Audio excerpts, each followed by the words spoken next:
Tennis players are always moving on a dangerous trail. From the intensity of Grand Slams to the hard labor on clay and demanding grass courts. The body is ever at risk and failure might come at any time. But exceptional people like Nadal, Federer or Serena Williams are always more greedy.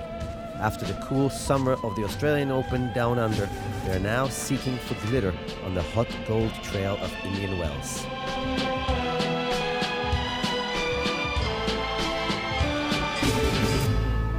Conditions are rough, the battle is fierce, but nothing can really prevent a tennis player from participating in the gold rush at the biggest tennis tournament after the majors. Welcome to Indian Wells. Welcome to Match Point.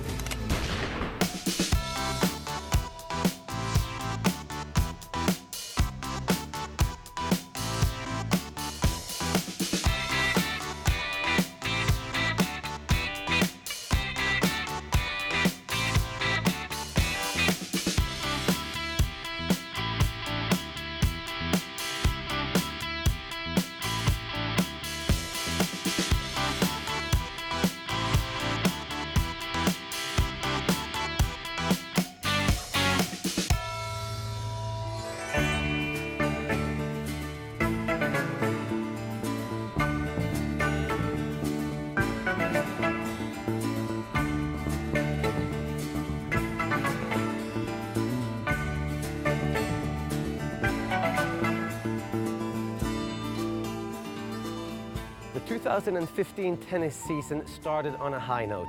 We saw the real return of Andy Murray reaching the final at the Australian Open. But world number one Novak Djokovic showed no mercy at all, winning his 8th Grand Slam title. Here's the deal. With Rafael Nadal still in recovery mode and Roger Federer not being as big a threat at the majors anymore, I wonder if this year could be the time of supremacy for Novak. Can he resist the attacks from the young guns like Nishikori, Dimitrov or Raonic? Can he master the intensity of the other 3 Grand Slams? Can he drive his lifestyle into strict discipline and win the ATP finals? Novak looks to me like a warrior on a mission, but it's not about gold nor hunger. It's more about perfection and domination.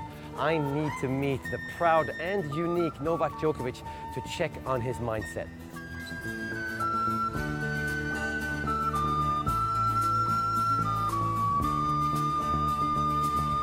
Novak, obviously a perfect start to the year, winning the Australian Open. You can't be surprised, it's the 5th time you won there. What have you learned from winning it 5 times and what happens to your tennis after the Australian Open? Well, usually from the experience that I had in the years when I was starting the season with the Australian Open, when I had a great first couple of months, especially here in Indian Wells and Miami. I'll try to do the same. Obviously, it's unpredictable of how I'm going to do, but I always try to do my best and to get myself in the right shape to prepare. I came here a bit earlier. Obviously, I played the Davis Cup week that was successful for our country, and then I built an energy level from there and came here, and I'm encouraged to play my best. I saw that you played Davis Cup. That's obviously a big commitment because you guys have a good enough team where you should most probably be the favorites in one way. How is that going to impact the rest of your year? Well, Janko Tipsarevic is not playing. He's been away for over a year, and Victor is coming back now. He played first Davis Cup tie since he came back from his suspension, and so it's great to see him coming back. Hopefully, Janko will be back as well for the quarterfinal clash against Argentina after Wimbledon, and this year is one of the years where we want to really go all the way. We'll see. Obviously, it started great for us. Argentina away, it's going to be tough. But as you said, it's a great commitment because it's not an easy scheduling week. If you look at it, it comes usually after the Grand Slam. So after Wimbledon, you're going to have to go and play on clay in Argentina, which is definitely not something you want to do. But again, playing for a country is something that is much different from any other individual tour event, and it actually awakens all the best emotions in us as tennis players. Okay, so I have to ask you, because you are now a husband and a father, and obviously playing Davis Cup, that's away from the family too. You touched the right point. And it's not your choice anymore. But anyway, exactly. I think that what I was thinking is have dealt with being a husband, and now you've dealt with being a father, and you brought out the intensity level in the Australian Open. To me, tells me that you're going to be very dangerous the whole year, potentially looking at winning the French and maybe the other two too. Is there anything there for you that you feel this is the year because everything has changed so much? Well, yes. I mean, since I became a father, I haven't lost too many matches, and it has brought a new dimension of energy and joy to life that I'm trying to carry to the tennis court as well. My wife, thankfully, has a lot of understanding for what I do. She's the biggest support I have, and they're here with me. So this is going to be the first big tournament that we're all together as a family, and going to try to cherish every moment really spent with them. I'm going to try to play my best, and as you said, you know, it's important to, when you're on the tennis court, do your job. You know, kind of come up with 100% intensity and commitment and concentration, and then enjoy your time with the family later on. But season is still very young. It's still very. It's just the beginning.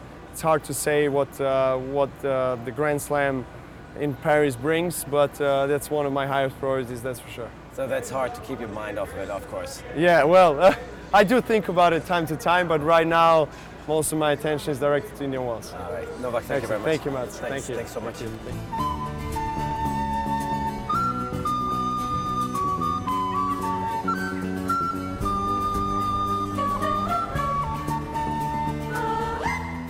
When something in the life of a tennis player is more important than winning matches, like becoming a father for the first time, you never really know how that will affect your tennis. Usually your intensity level goes down, and it's harder to have that do or die attitude. Suddenly, you're not as afraid of losing as before, and that's a bad thing. I think great champions fear being beaten on the court way more than the average pro. When you're emotionally involved and your senses are on high alert, you also play smarter tennis. You make better decisions listening to your heart rather than your brain. Novak has lost only 2 meaningful matches since the birth of his son 5 months ago. So it seems that he has already figured out how to deal with the fact that tennis will never again be the most important thing in his life. So I say, watch out, tennis world. I have a feeling we might get to witness something very special this year. If Novak Djokovic can get more comfortable finishing points at the net, he could master the clay and achieve the near impossible quest of winning all 4 majors in the same year. Now let's focus on more details. Here are my numbers.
I'm very happy to be joined by the CEO of the Indian Wells Tournament, an old friend of mine, Raymond Moore.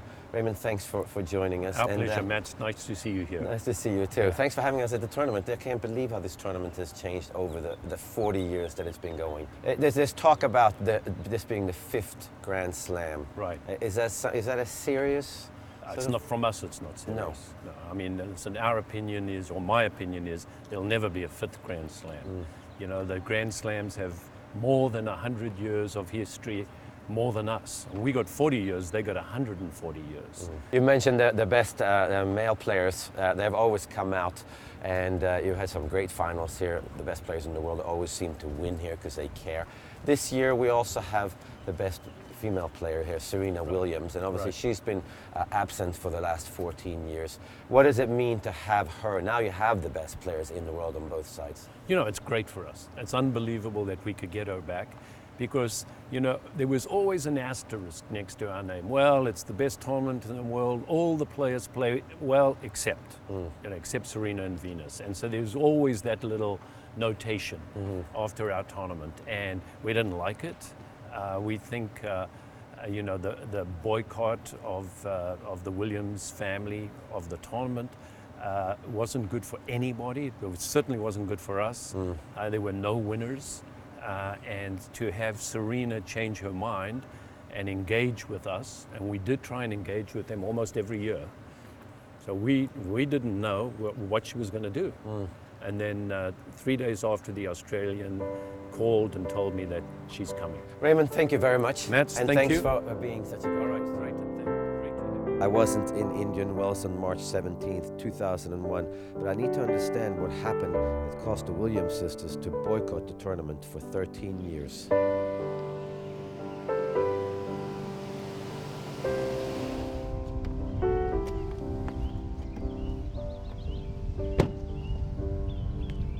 Hello. Hi. Hello. Nice to see you. Nice to see you. Thanks for having us in your house. Oh, you're more than welcome. Shinetha, I had the pleasure of you driving me home the other day from the courts at Indian Wells back to my hotel. We did get a little bit lost.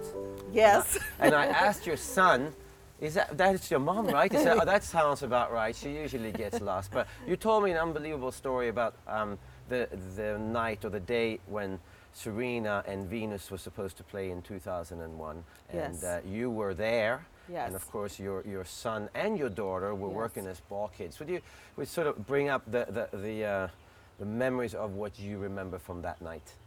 Well, I remember that night being very excited that, again, they were here in the beautiful city of Palm Springs, but in Indian Wells, and I was very excited. The beautiful stadium, and it was packed. There was so many people there. This is the first Venus and Serena meeting.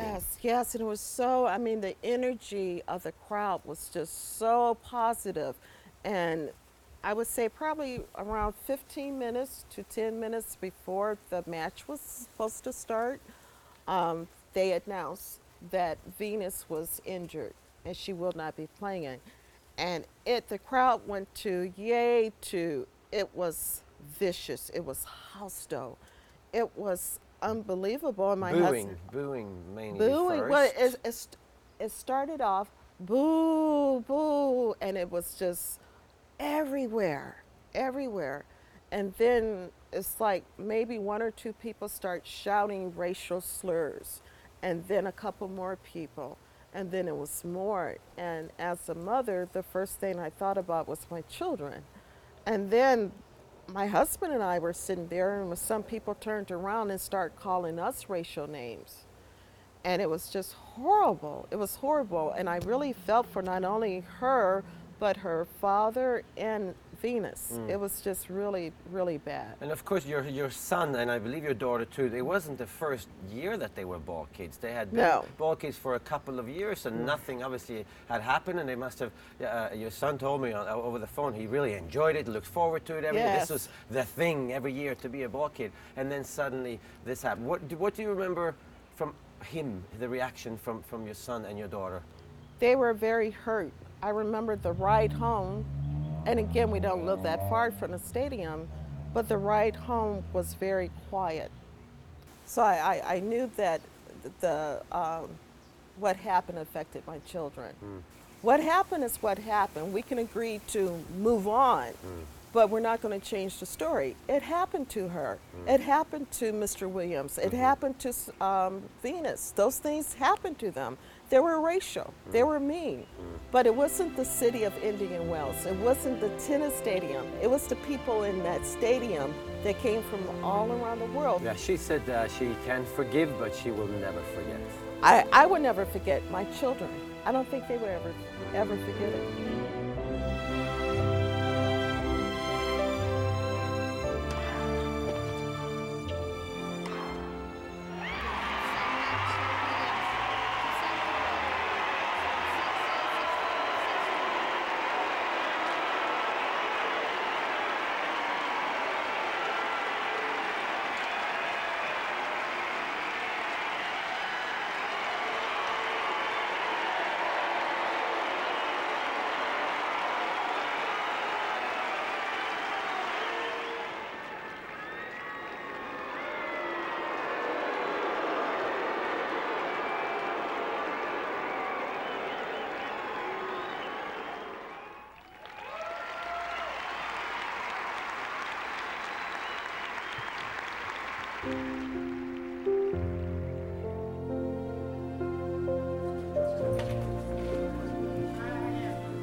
I just felt like it was time. There's not one thing that says I should come back. I should come back in 2015. I didn't even know I'd be playing in this year. But it was more or less just timing. I just kind of felt it.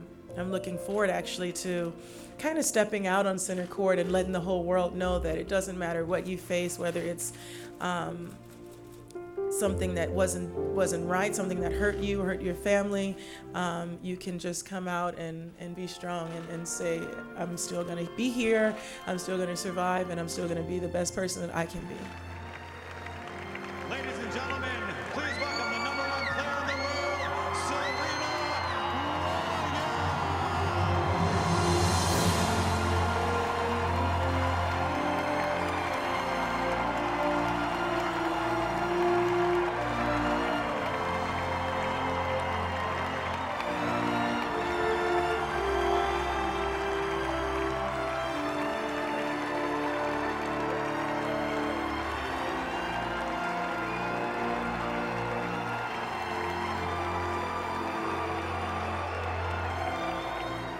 The comeback of Serena is not that surprising. Time heals most wounds. After all, this is where she presented herself for the first time to the American tennis fans when she won the title here in 1999 as a 17-year-old. Later that summer, she also captured the US Open, launching an 18 Grand Slam singles career. Remember, in those early days, she was just a talented tennis player. Today, she's a role model to millions of kids and a huge star. Every move she makes is magnified. So to me, she has risen above what happened during that controversial final in 2001. She just had to come back.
Game, set, match. Benedetta.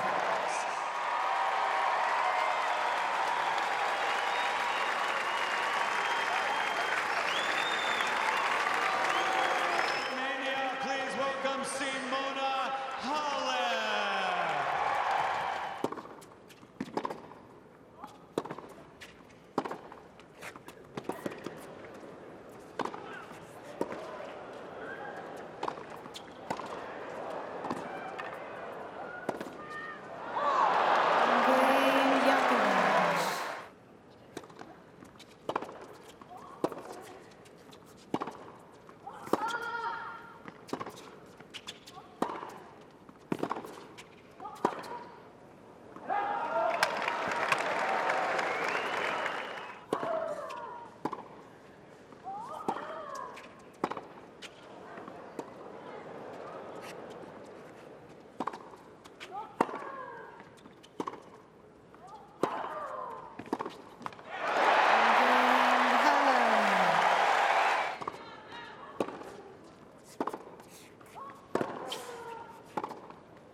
2-6, 7-5, 6-4.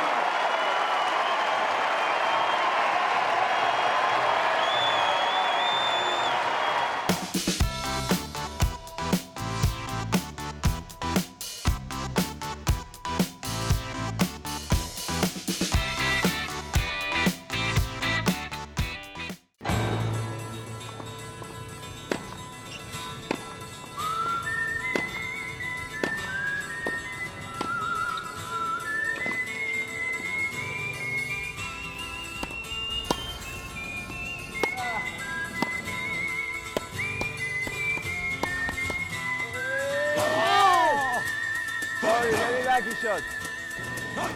Game, set, and match, Feliciano Lopez, Thank you for 33 playing. years old, ranked number 12 in the world. Well played. Thank you. At the moment, there are 10 players that are above 30 years old in the top 50 in the world in the ATP ranking. Last month, they made history, and you are part of it, and we're going to see a clip of the new wave about the 30 and over. Good to be in the way. Nice.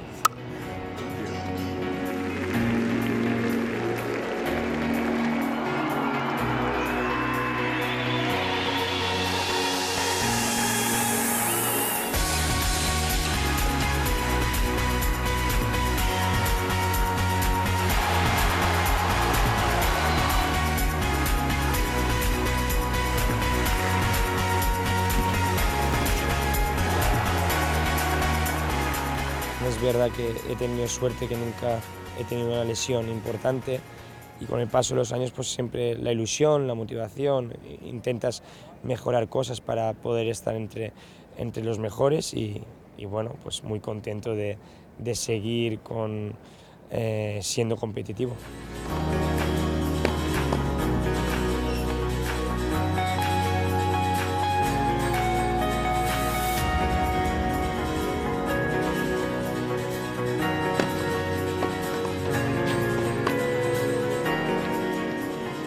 I think there's a lot of other reasons. I think you're looking at equipment changes that have occurred from the rackets to their shoes. These guys now have orthotics, pre-custom orthotics. They might be dealing with foot problems or knee problems. They address them very early. I think you have a dietitian problem that in the past you might not have actually dealt with. Now you're on an individual basis. Find out if they can be dehydrated or if they're gluten intolerant, which is a big thing these days as well. So there's so many different factors these days that are getting some of these guys into their 30s. What is the advantage for a tennis player to be over 30? I think these guys know exactly what they are looking for, what they're aware of, what worked in the past for them and what did not work in the past. And I think when the younger guys, they're not exactly as attuned to that stuff. I mean, they're definitely aware and they're very good at those kind of things because they have someone there. But these guys have had a history behind it. They know it works for them, stretching or strength training. And some of these guys that have just started, they might not necessarily be aware of that. Some guys are unbelievably aware, but as you press the limit, is like as we all get older, we know what's worked in the past for us.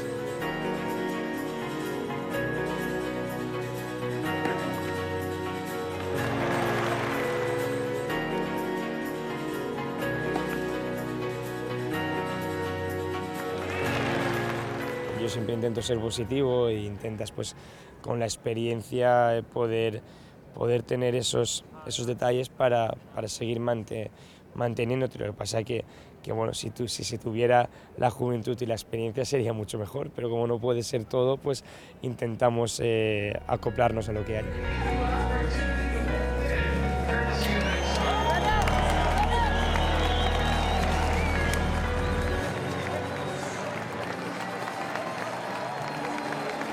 Feli, you have just reached a number 12 in the world. It's your best ranking ever, and you're 33 years old.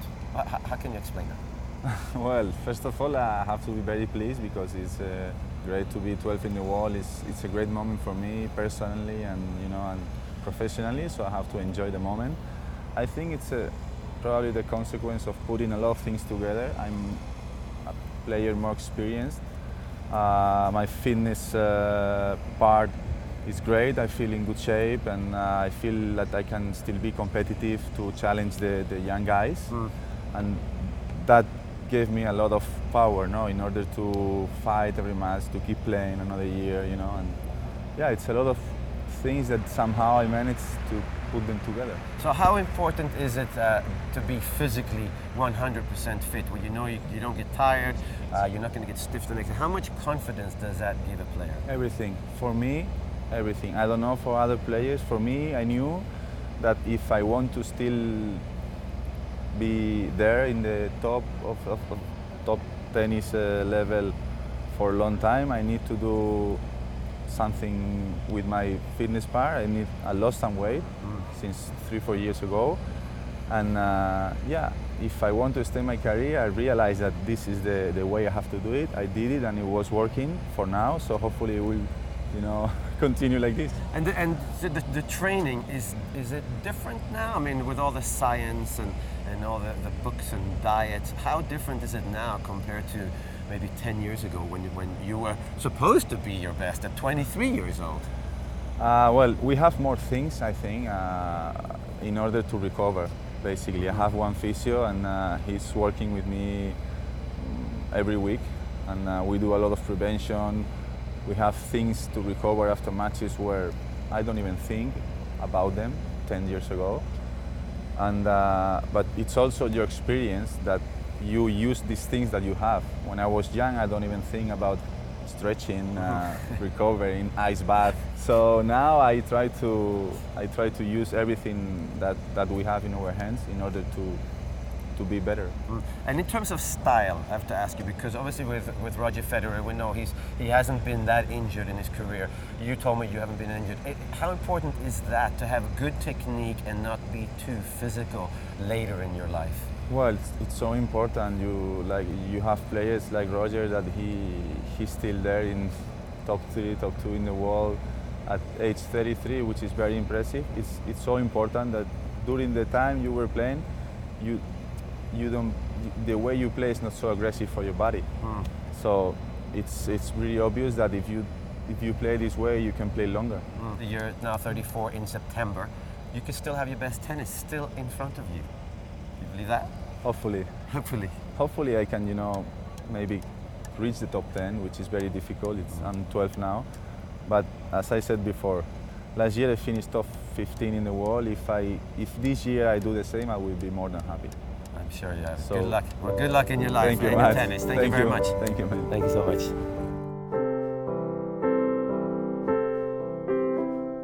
When I came to Indian Wells 15 years ago for the first time, there was nothing but dust and sand. It seemed an unlikely place to stage a masterclass tennis tournament. Instead, today, the organizers have turned this event into paradise to the players and most friendly for the fans. No wonder Serena Williams decided to come back, nor that Roger and the over 30 players love the hot spring in Southern California. Today is more likely that a player's career lasts longer. Technology has improved and the physical training is much more professional. Clearly, the over 30 players are more experienced and aware of their potential and body fitness. I can't see any limit in longevity. And as long as somebody like Roger Federer has fun on the court, he will try to keep playing his best tennis. That's the end. I'll see you in Charleston.